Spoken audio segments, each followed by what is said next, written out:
پورے سال ہماری ایک روٹین چلتی ہے، صبح اٹھیں گے، ناشتہ کریں گے، آفس جائیں گے، دوپہر کا کھانا کھائیں گے، پھر کچھ لوگ تھوڑی دیر آرام کرتے ہیں، کچھ نہیں کرتے، پھر چائے کا ٹائم ہے، پھر پان کا ٹائم ہے، پھر گٹکے کا، نسوار کا، سارا دن منہ چلتا ہی رہتا ہے۔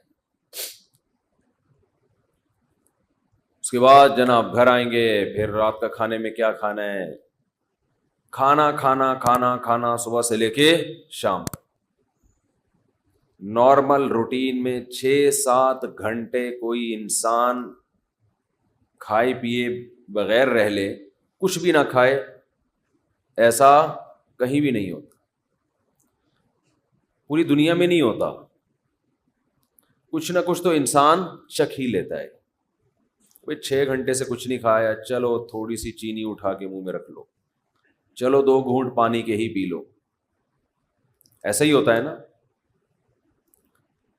چلو بھائی 2 نوالے، چلو دودھ کے دیگچی سے ڈھکن ہٹا کے 1 چمچ ملائی چاٹ لو۔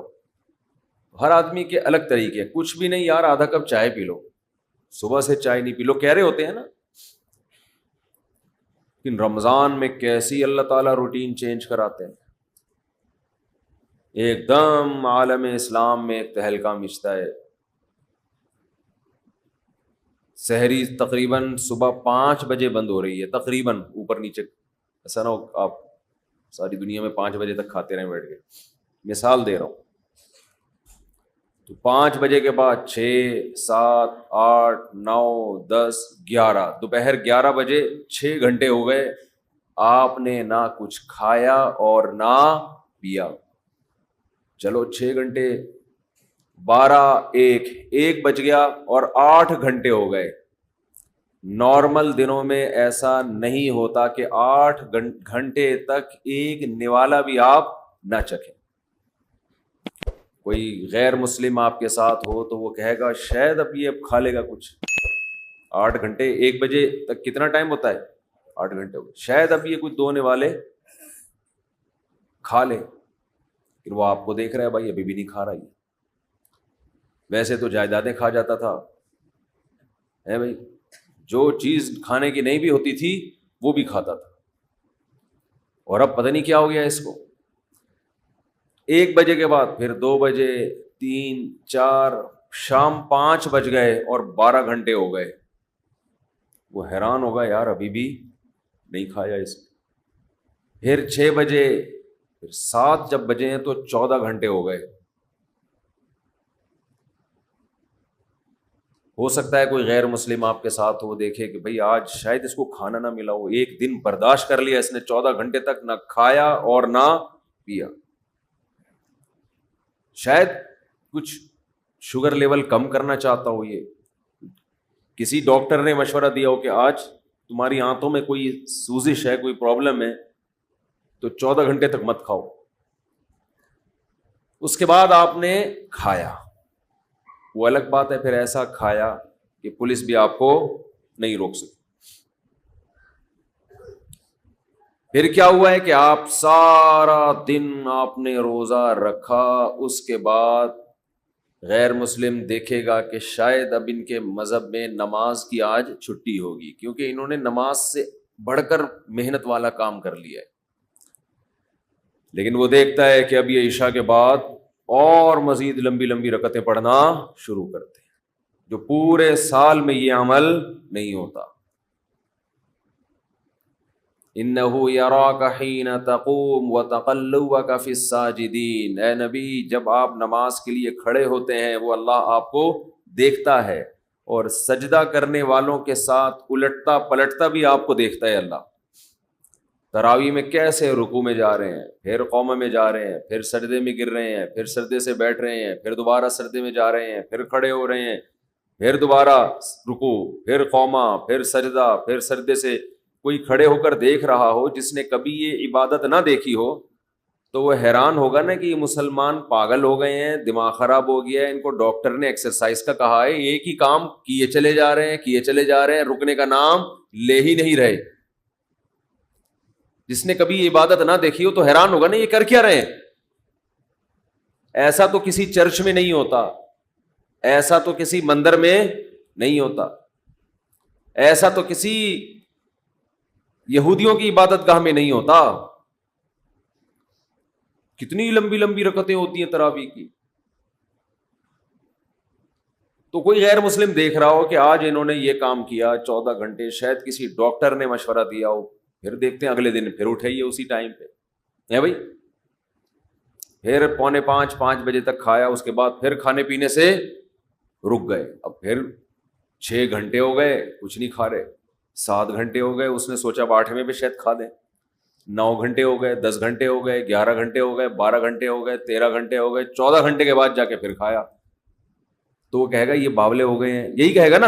ان کا دماغ کیا ہو گیا ہے یار. ایک دن ڈاکٹر مشورہ دیتا ہے، 2 دن دیتا ہے، پھر وہی تراویح.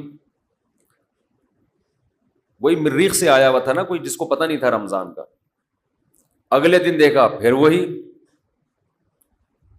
ویسے تو بڑے بدماش ہیں یہ، ایک نہیں مانتے خدا کی، لیکن اب انہیں پتہ نہیں کیا ہو گیا ہے.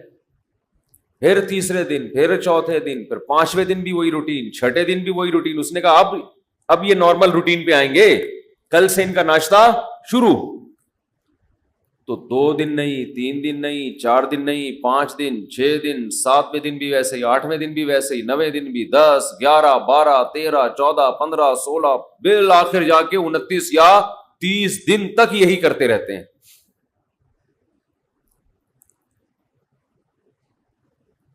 30 دن کے بعد جا کے اللہ ان کو سہولت دیتا ہے، بھائی اپنی پرانی روٹین پہ واپس آ جاؤ. یہ بھی کیا ہے، اللہ اپنے بندوں کو اپنا آپ یاد دلاتا رہتا ہے. کوئی ہم سے پوچھے گا تمہیں کیا ہو گیا، اچھے بھلے تم صبح سو کے اٹھتے تھے، ناشتہ کرتے تھے، کوئی صبح صبح نسوار لگا رہا ہے، کوئی صبح صبح پان کی طرف جا رہا ہے، کوئی گٹکے کی طرف جا رہا ہے، کوئی چائے پی رہا ہے، یہ کیا ہو گیا تمہیں؟ تو ہم جواب میں کیا کہتے ہیں، بھائی یہ کیوں کر رہے ہیں ہم، کس کا حکم ہے؟ اللہ کا حکم. تو اللہ اپنے آپ کو یاد رکھوانے کے لیے ہم سے یہ کام کرواتا ہے. سمجھ میں آ رہی ہے بات کہ نہیں آ رہی ہے؟ اللہ چاہتا ہے کہ میں یاد رہوں تمہیں. آپ کہہ سکتے ہیں کہ بھئی ہم نماز پڑھتے تھے پورے سال تو اللہ کو یاد رکھتے تھے نا، فجر بھی پڑھ رہے ہیں، ظہر بھی پڑھ رہے ہیں، عصر بھی، تو بس کافی ہے نا. کافی اس لیے نہیں ہے کہ یہ چیز نمازی کے لیے ایک روٹین کی چیز بن جاتی ہے، یہ عادت پڑ جاتی ہے، وہ بھول جاتا ہے. وہ سمجھتا ہے کہ جیسے بچے اسکول جاتے ہیں نا، تو بچوں کو تھوڑی پتا ہوتا ہے میں نے اسکول اس لیے جا رہا ہوں کہ میں سائنسدان بنوں گا، میں ڈاکٹر بنوں گا، میں انجینئر بنوں گا، میں پائلٹ بنوں گا. بچے اس کے لیے جا رہے ہوتے ہیں، ایک روٹین، ایک عادت پڑ چکی ہے. وہ کہتے ہیں زندگی میں ہم پیدا ہی اس لیے ہوئے ہیں کہ رات کو ہم نے جلدی سونا ہے، صبح اٹھنا ہے، ہماری امی نے ہمیں ناشتہ کرا کے دھکا دے کے وین میں بٹھا دینا ہے، پھر وین جائے گی، پھر وہاں ہم اتریں گے، ٹیچر ہمیں پڑھائیں گے، پھر چھٹی ہوگی، پھر وہاں سے گھر آئیں گے، بس. تو وہ روٹین کی چیز بن جاتی ہے. تو اللہ تعالیٰ اپنے بندوں کو اپنا آپ یعنی اللہ یاد دلانے کے لیے عبادت کی روٹین میں چینجنگ لاتے رہتے ہیں. اور دیکھیں کیا کرتے ہیں اللہ تعالیٰ، نماز قضا کرنا اسلام میں سب سے بڑا جرم، اس سے بڑا جرم اسلام میں نہیں ہے. حج میں اللہ نے کہہ دیا کہ جب میدان عرفات میں وقوف عرفہ کرو تو مغرب پڑھنے کی اجازت نہیں، قضا کرو مغرب. کوئی غیر مسلم کسی نمازی کے ساتھ رہا ہو اور اس نے دیکھا ہو کہ یار یہ کبھی نہیں دیکھا اس کو میں نے زندگی میں نماز چھوڑتے ہوئے. جو نمازی لوگ ہیں اگر کوئی ان کو 1 کروڑ کی آفر کرے کہ تو مجھ سے 1 کروڑ لے لے، آج مغرب کی نماز چھوڑ دے، وہ چھوڑے گا؟ کبھی بھی نہیں چھوڑے. نمازی ہوگا تو نہیں چھوڑے گا، وہ کہے گا 1 کروڑ یا 1 ارب میرے لیے کیا یہ برابر. لیکن وہ دیکھ رہا ہے غیر مسلم کہ یار یہ حج کرنے گیا ہے وہاں اللہ کو راضی کرنے، لاکھوں روپے خرچ کر کے، اور عرفات میں مغرب اس نے پی گیا، یہ مغرب پی گیا، یہ ہے بھائی پڑھ ہی نہیں رہا. اس سے پوچھو کیوں نہیں پڑھ رہا؟ بھائی مزدلفہ میں جا کے عشاء کی نماز جب ہوگی تو اس کے ساتھ پڑھوں گا. بھائی تو کروڑوں روپے کی تجھے آفر کی تھی اور تو پھر بھی نہیں، تو نے چھوڑے تھا، تو اب کیوں چھوڑ دیا؟ اب تو یہاں آیا ہی خدا کی عبادت کے لیے، تو اب تو تجھے اور خشوع و خضوع سے پڑھنی چاہیے. جواب میں آپ کیا کہیں گے؟ بھائی اللہ کا حکم ہے. تو یہاں بھی اللہ اپنے آپ کو یاد کروانے کے لیے ہم سے مغرب کی نماز قضا کروا رہا ہے، تاکہ احساس رہے ہم پڑھتے جب تھے نا تو روٹین کی وجہ سے نہیں، اللہ کی وجہ سے پڑھتے تھے. لہذا جب وہ کہے گا نہیں پڑھو، چھوڑیں گے ہم. پھر سمجھتے ہو کہ نہیں سمجھتے؟ نہیں سمجھتے نا، مسئلہ سارا یہی ہے. اگر سمجھتے ہوتے تو پہلے سے سمجھ کے بیٹھے ہوئے ہوتے. ہم یہ سمجھتے ہیں کہ یہ کلچر کا حصہ ہے، یہ رمضان اور بقرعید اور نہانا دھونا جمعے کے دن، یہ کلچر کا حصہ ہے. یہ کلچر نہیں ہے بھائی. یہ اللہ چاہتا ہے کہ میرے بندے مجھے یاد رکھیں. سب کی بیس اور روح یہ ہے کہ اللہ کو بندوں سے اتنا تعلق ہے کہ اللہ چاہتے ہیں میرے بندے دنیا میں جانے کے بعد مجھے بھولے نہیں.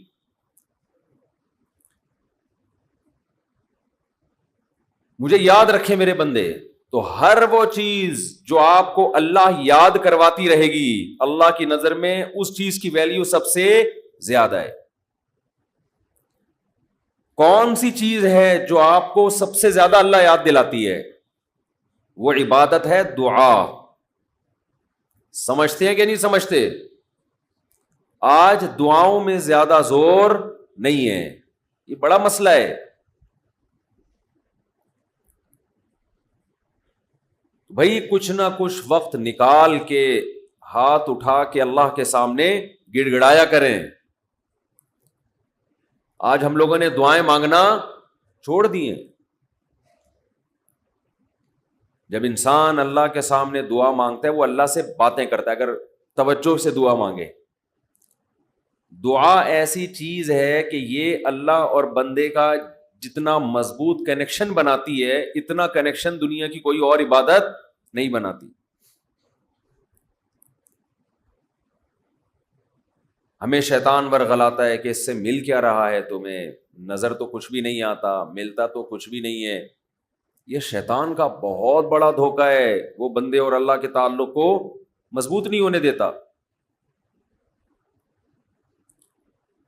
حضرت عمر رضی اللہ تعالی عنہ فرمایا کرتے تھے کہ مجھے اس کی زیادہ فکر نہیں ہوتی کہ میری دعائیں قبول ہو رہی ہیں کہ نہیں ہو رہی. مجھے زیادہ فکر اس کی ہوتی ہے کہ دعائیں مانگنے کی توفیق مل رہی ہے کہ نہیں مل رہی.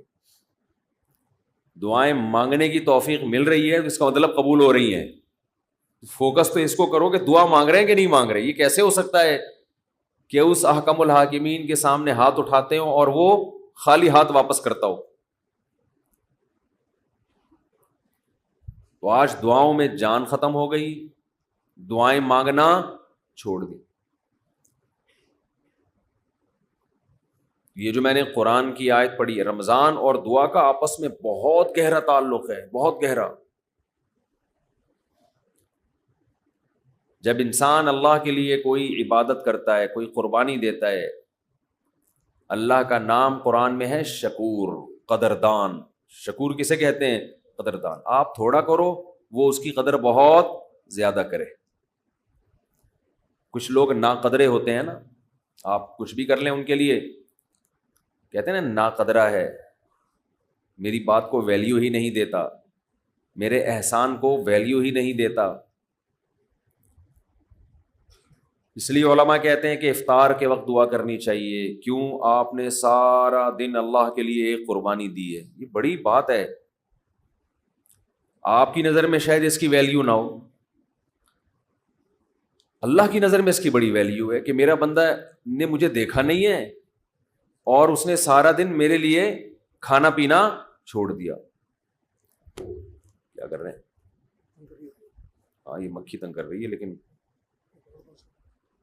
اتنا ایسے نہ پکڑیں کہ مکھی سے زیادہ آپ تنگ کرنا شروع کر دیں. بس بھاگ گئی، نام ہی کافی ہے. تو کیا بات چل رہی تھی یار؟ دعا کی تو چل رہی تھی یہ یہاں. ہاں افطار کی بات کر رہا تھا میں.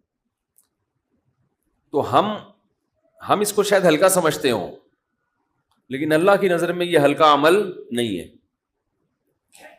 اللہ کہتے ہیں مجھ پر ایمان رکھتے ہیں، مجھے مانتے ہیں. اگر اللہ کو نہ مانتے ہوتے تو کوئی کسی کے کہنے پر کھانا پینا، آج کل تو لوگ ڈاکٹروں کے کہنے پہ نہیں چھوڑ رہے. ڈاکٹر کہتا ہے کہ آپ کو نقصان دے گا کھانا پینا، آپ ڈائٹنگ کرو مت کھاؤ، پھر بھی کھا رہے ہیں لوگ کہ مر جائیں لیکن کھانا نہ چھوڑیں. یہ کتنی بڑی اللہ کی رحمت ہے. اللہ تعالیٰ پورے رمضان میں ہم سے کھانا پینا چھڑوا دیتے ہیں، توفیق دے دیتے ہیں. تو میرے اور آپ کے دل میں شاید قدر نہ ہو، لیکن اللہ تو قدردان ہے، وہ اس عمل کی بہت زیادہ قدر کرتا ہے. اس لیے کہتے ہیں کہ افطار کے وقت دعائیں قبول ہوتی ہیں، تضرع کا وقت ہے، عاجزی کا وقت ہے. تو دعائیں خوب کثرت سے کیا کریں. دعاؤں میں عاجزی، گڑ گڑانا، لجاجت کرنا. نبی صلی اللہ علیہ وسلم نے فرمایا دعا رو کے مانگو، اور رونا نہ آئے تو رونے جیسی صورت بنا لو، صورت بنا لو رونے جیسی. ہمارے نبی نے ہمیں، کیونکہ اللہ کے سفیر ہیں نا، اللہ کا پیغام لے کر آئے، تو ہر چیز میں ہمیں گائیڈ کر دیا ہے. غیر مسلم کے پاس نہ مانگنے کا طریقہ ہے، کس سے مانگنا ہے یہ بھی نہیں پتا، کیا مانگنا ہے یہ بھی نہیں پتا. کبھی ادھر جا کے مانگ رہا ہے، کبھی ادھر جا کے مانگ رہا ہے، یہ بھی نہیں پتا مانگنا کس سے، کیسے مانگنا ہے. کوئی یوں مانگ رہا ہے، کوئی کسی اور اسٹائل سے مانگ رہا ہے، یہ بھی نہیں پتا. کون سے ٹائم پہ مانگنا ہے جس میں قبولیت کا امکان زیادہ ہے، یہ بھی نہیں پتا. تو اللہ کے حبیب صلی اللہ علیہ وسلم نے ہمیں یہ بھی بتایا مانگنا کیا ہے، یہ بھی بتایا کس ٹائم پہ مانگنے کی فضیلت زیادہ ہے، اور یہ بھی بتایا مانگنا کیسے ہے، دل کی کیفیت کیا ہونی چاہیے، ظاہر کی کیفیت کیا ہونی چاہیے.